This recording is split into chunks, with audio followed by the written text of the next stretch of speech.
इस वीडियो में 9 अगस्त के इंपॉर्टेंट करंट अफेयर्स को हम लोग कवर करेंगे। तो देखिए हमारा पहला प्रश्न क्या है कि अभी हाल ही में बीसीसीआई ने टोक्यो ओलंपिक 2020 में स्वर्ण पदक विजेताओं को कितना पुरस्कार देने की घोषणा की है, तो आंसर होगा 1 करोड़ रुपए। तो अभी बीसीसीआई ने घोषणा की है कि टोक्यो ओलंपिक 2020 में जो भारतीय खिलाड़ी पदक जीत करके आए हैं उन्हें नगद पुरस्कार दिया जाएगा। और कैसे कैसे, तो जो गोल्ड जीत के लाया है उसे मिलेंगे 1 करोड़ रुपए। और आपको पता है गोल्ड जीत के कौन लाए हैं? हमारे जेवलिन थ्रोवर नीरज चोपड़ा। और जो सिल्वर जीत के आए हैं उन्हें 50-50 लाख रुपए दिए जाएंगे।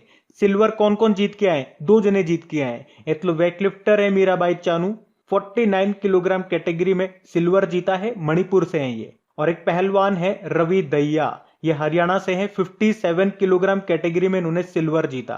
तो इनको मिलेंगे 50-50 लाख रुपए। इसके अलावा जो ब्रोंज मेडल जीत के आए उन्हें 25-25 लाख रुपए दिए जाएंगे। यानी कि पीवी सिंधु जो कि बैडमिंटन प्लेयर हैं, जो हैदराबाद से हैं, उनको 25 लाख मिलेंगे। एक बॉक्सर है लवलीना बोरगोहैन, ये असम से हैं, इनको मिलेंगे 25 लाख रुपए। और बजरंग पूनिया जो पहलवान है, जो हरियाणा से है, इन्होंने 65 किलोग्राम कैटेगरी में ब्रोंज मेडल जीता, इनको मिलेंगे 25 लाख रुपए। अब आप कहोगे ब्रोंज मेडल तो हमारी भारतीय पुरुष हॉकी टीम ने भी तो जीता है, क्या उसको भी 25 लाख रुपए मिलेंगे? नहीं, उनको दिए जाएंगे 1.25 करोड़ रुपए। ये आपको ध्यान रखना है। जीता जरूर उन्होंने ब्रोंज मेडल है, लेकिन वो एक सिंगल पर्सन नहीं है, पूरी टीम है, इसलिए उनको मिलेंगे कितने? 1.25 करोड़ रुपए। तो इसको मार्क कर लेना। अच्छा, इसके अलावा भी कुछ और इंपॉर्टेंट पॉइंट बता रहा हूं, ध्यान रखना। अभी चेन्नई सुपर किंग्स ने, जो कि आईपीएल टीम है, उसने कहा है कि जो नीरज चोपड़ा जो गोल्ड जीत करके लाए हैं उनको हम 1 करोड़ रुपए का पुरस्कार देंगे। इसके अलावा उनके सम्मान में 8758 नंबर की विशेष जर्सी भी तैयार की जाएगी। अब क्या नंबर है ये 8758? आपको याद होगा 87.58 मीटर की दूरी तक उन्होंने भाला फेंका था और वो गोल्ड लेकर के आए थे। तो इस नंबर की जर्सी तैयार करेगा चेन्नई सुपर किंग्स, ऐसा उन्होंने घोषणा की है। और इन सबके अलावा भी झारखंड सरकार ने भी कहा है कि राज्य की महिला हॉकी खिलाड़ियों को 50-50 लाख रुपए दिए जाएंगे। और इन हॉकी खिलाड़ियों में उत्तराखंड की बेटी है वंदना कटारिया। वंदना कटारिया के बारे में हम लोगों ने पढ़ा था, टोक्यो ओलंपिक में एक ही मैच में 3 गोल करने का रिकॉर्ड बनाया था इन्होंने। तो उत्तराखंड सरकार ने कहा है कि इनको वो 25 लाख रुपए देगी। और बायजूस के बारे में आपने सुना होगा, जो कि आईसीसी इंटरनेशनल क्रिकेट काउंसिल का ऑफिशियल पार्टनर है। कब से कब तक? 2021 से 2023 तक। उसके अलावा 2019 में भारतीय क्रिकेट टीम का ये ऑफिशियल जर्सी पार्टनर भी बना था, मतलब उनकी जर्सी पे इसका लोगो बना हुआ है बायजूस का, जिसके सीईओ कौन है? रविंद्रन ने। इसने भी घोषणा की है कि वो नीरज चोपड़ा को तो 2 करोड़ रुपए देगा और बाकी के खिलाड़ियों को 1-1 करोड़ रुपए देगा। नीरज चोपड़ा, याद रखना, भारतीय सेना के राजपूताना राइफल्स में ये सूबेदार है। और नीरज चोपड़ा है कहां से? बताया था, हरियाणा से है। अच्छा, वैसे हरियाणा ने क्या घोषणा की थी?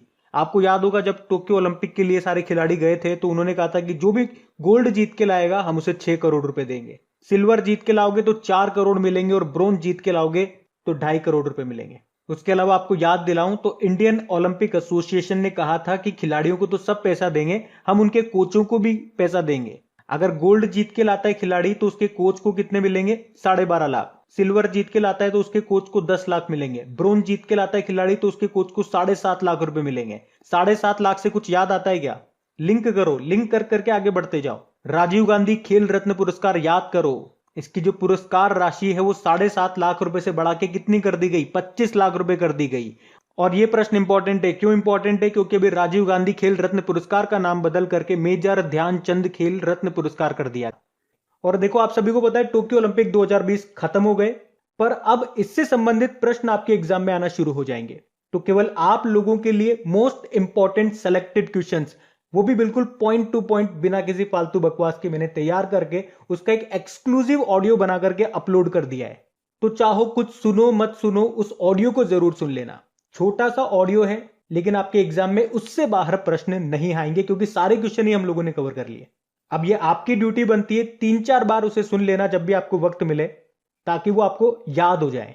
ऑडियो का लिंक आपको नीचे डिस्क्रिप्शन में मिल जाएगा, टोक्यो ओलंपिक इंपॉर्टेंट क्वेश्चंस करके। जैसे ही आप उस लिंक पे क्लिक करोगे मेरी ऑडियो प्रोफाइल खुल जाएगी।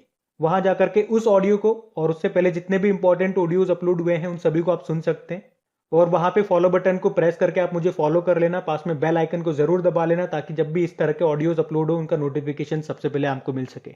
और बहुत मेहनत से मैंने आप लोगों के लिए बनाया है, तो उसे लाइक करके अपने दोस्तों के साथ में शेयर जरूर करना। अभी हम बढ़ते हैं आगे।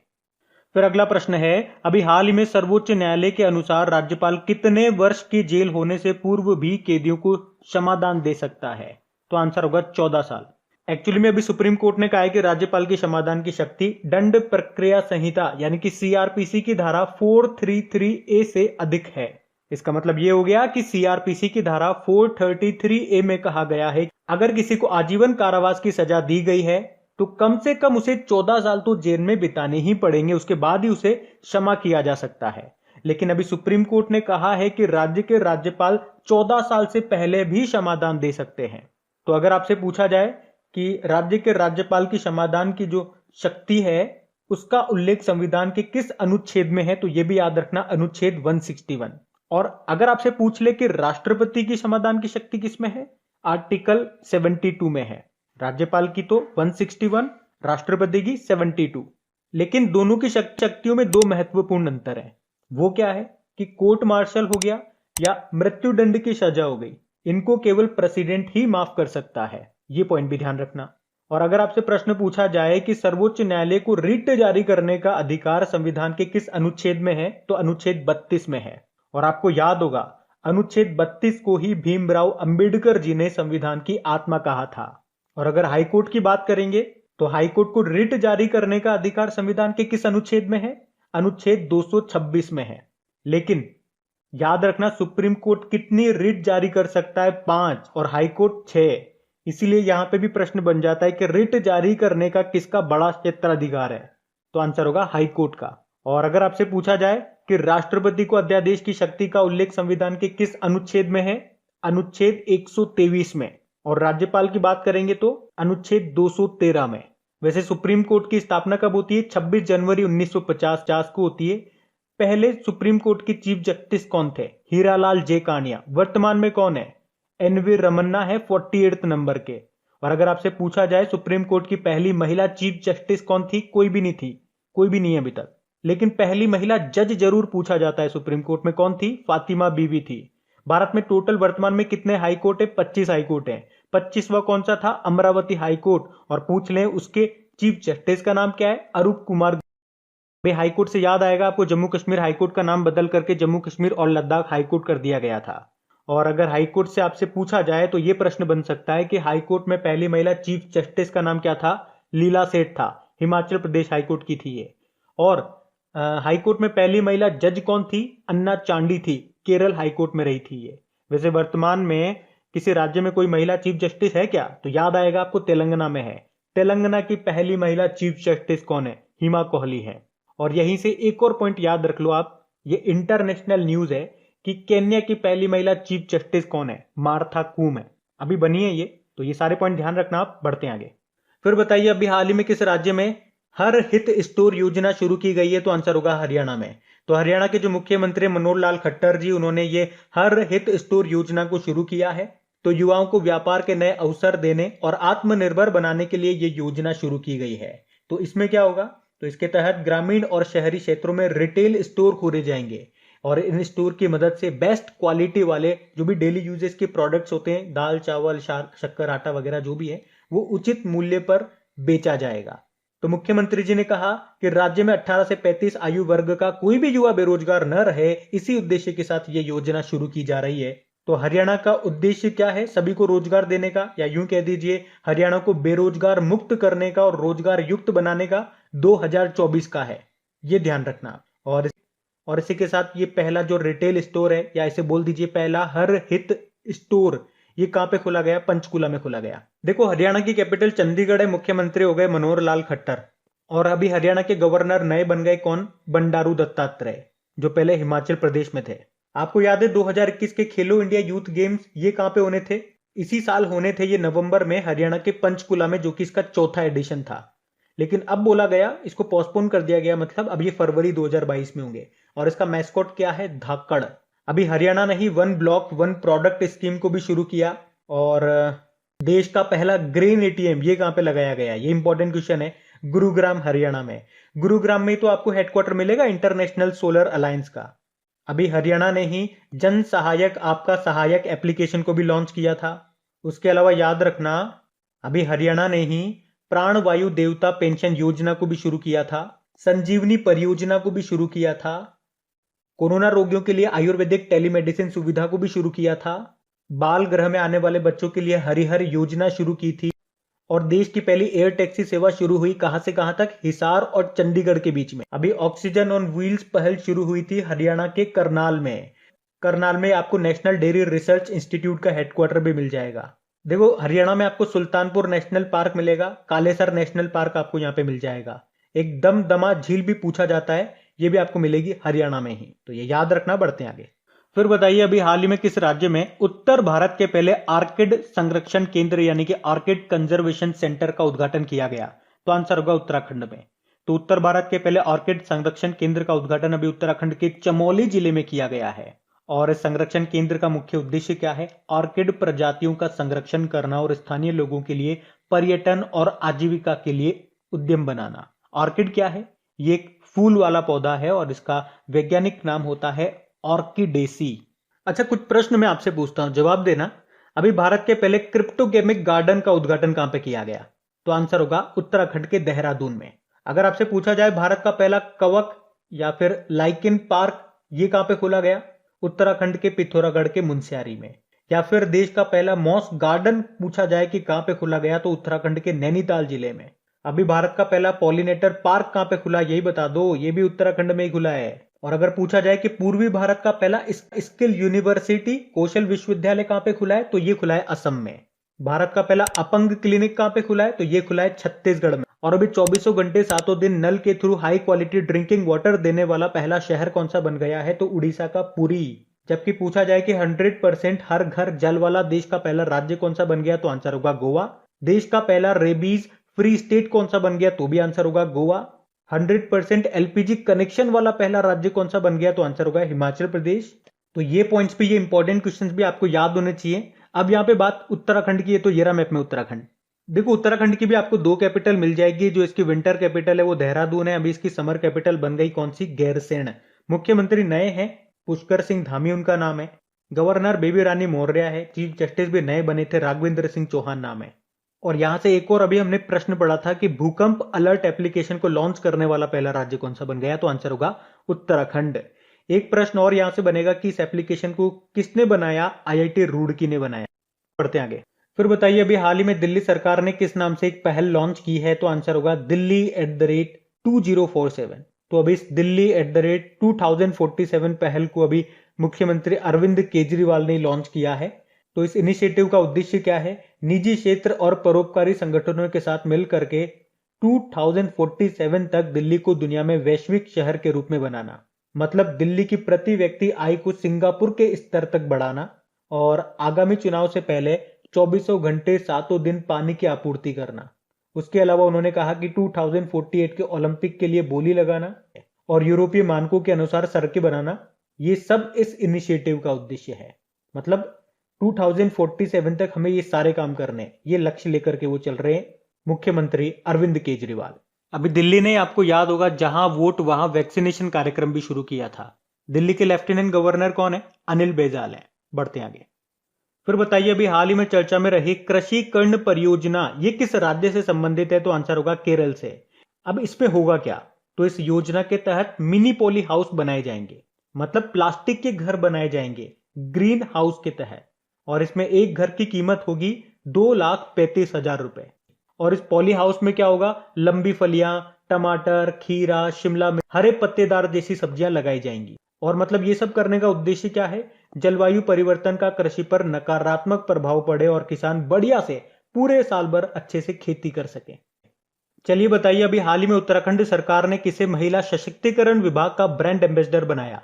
तो आंसर होगा वंदना कटारिया को। वंदना कटारिया हमारी महिला हॉकी टीम की मेंबर है। ये वंदना कटारिया अभी टोक्यो ओलंपिक में इतिहास रचा था इन्होंने। एक ही मैच में 3 गोल करके रिकॉर्ड बनाया था।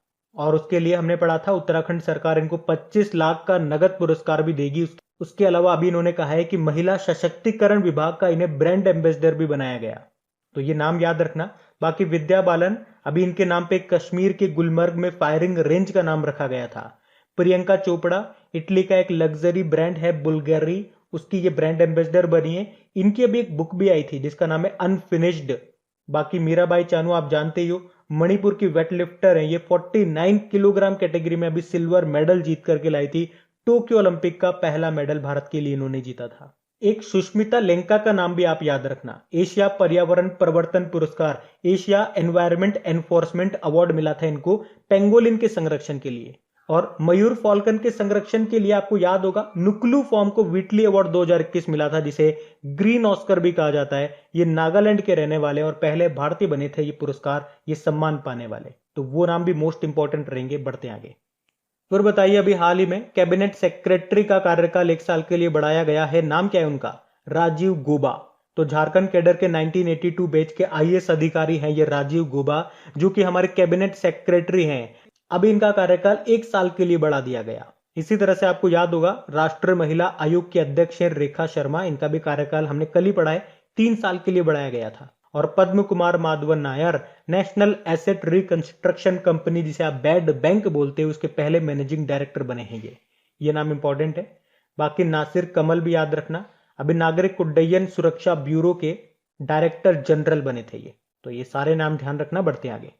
अच्छा बताइए, अभी हाल ही में किसने महिला हॉकी टीम के कोच का पद छोड़ दिया है? तो आंसर होगा सॉजर्ड मारीजने। सॉजर्ड मारीजने, इनकी नेशनलिटी क्या है? डच। ये डच से हैं।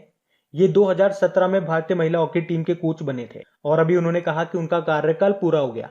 और वैसे स्पोर्ट्स एसोसिएशन ऑफ इंडिया ने उनका कार्यकाल बढ़ाने की भी बात कही थी, पर उन्होंने ही मना कर दी। अच्छा, भारतीय महिला हॉकी टीम की कैप्टन का नाम क्या है? रानी रामपाल है। 2020 में राजीव गांधी खेल रत्न पुरस्कार मिला था इनको।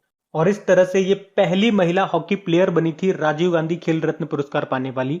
बाकी ग्राहम रीड, ये ऑस्ट्रेलिया से है। ये पुरुष हॉकी टीम के कोच है जो हमारे लिए ब्रोंज मेडल लेकर के आई थी। और हमारी पुरुष हॉकी टीम के कौन है? मनप्रीत सिंह है। इनका नाम भी न्यूज में है, याद रखना, क्योंकि टोक्यो ओलंपिक के उद्घाटन समारोह में ये ध्वजवाहक थे। इनके साथ एमसी मैरीकॉम भी थी। बाकी जॉन डूडा, ये कल ही पढ़ा था इनके बारे में, ये पोलैंड से हैं, चेस प्लेयर हैं ये। अभी फिडे वर्ल्ड कप 2021 का खिताब जीत लिया इन्होंने। और एंड्रिया मेजा, ये मैक्सिको से हैं। मिस यूनिवर्सिटी 2020 का खिताब जीता था इन्होंने। चलो एक प्रश्न रहेगा मेरा आपसे, मिस इंडिया यूएसए 2021 का खिताब किसने जीता है? बढ़ते हैं आगे। फिर बताइए, अभी हाल ही में आपदा प्रतिरोधी बुनियादी ढांचे के लिए गठबंधन यानी कि CDRI का कौन सा देश सदस्य बन गया? तो आंसर होगा बांग्लादेश।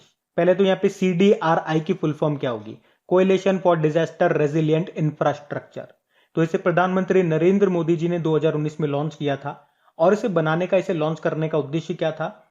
जलवायु परिवर्तन और आपदा जोखिमों की चुनौतियों से निपटने के लिए और सतत विकास यानी कि सस्टेनेबल डेवलपमेंट को बढ़ावा देने, उसे सपोर्ट करने के उद्देश्य से इसे बनाया गया था। और अभी बांग्लादेश इसका मेंबर बन गया। और कौन सा मेंबर बन गया? कौन से नंबर का? 25वां मेंबर बना है। अच्छा, मेंबर बनने से एक प्रश्न आपको याद आना चाहिए, अभी international solar alliance framework agreement पर हस्ताक्षर करने वाला 5वां देश कौन सा बना था?